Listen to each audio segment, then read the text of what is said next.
My dear brothers and sisters, the scripture readings of today reminds us that we need to put our hope and trust in the living God.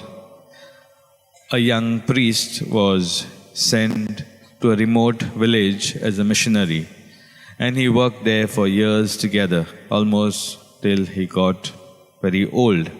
And in his old age, he was seriously ill. And one of them who was caring for him said to this priest, he said, "Father, are you afraid of dying?" And then this priest responded, saying that, "When I die, I am not going to meet a stranger, but I am going to meet my friend whom I have been proclaiming all this while. And this is because of that beautiful relationship that I have with my Lord." My dear brothers and sisters, St. Paul in the first reading reminds us that we need to put our faith and trust in the Lord, as St. Paul did.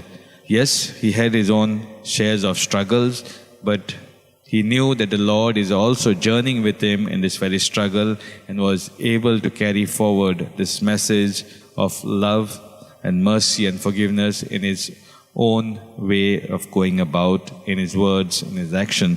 And Jesus then affirmed this very message that our God is not a God of the dead, but of the living, by giving a fitting response to the Sadducees. So each one of us are reminded that our God always is present to us, and being present to us, He lives, He moves in us, and He invites us also to move, to bring others closer to Him through our words and action, just as we have the saint of today, Saint Charles Wanga, who, although being a pagan first, then gave up and embraced Christianity and stood for Jesus Christ, fought against all the evil that was happening in his kingdom, especially the pedophilia and pedophile, that is, the king was a pedophile, and so stood against and protected young children or young boys. And so let us pray in this Eucharistic celebration that we may show our God is a living God in our words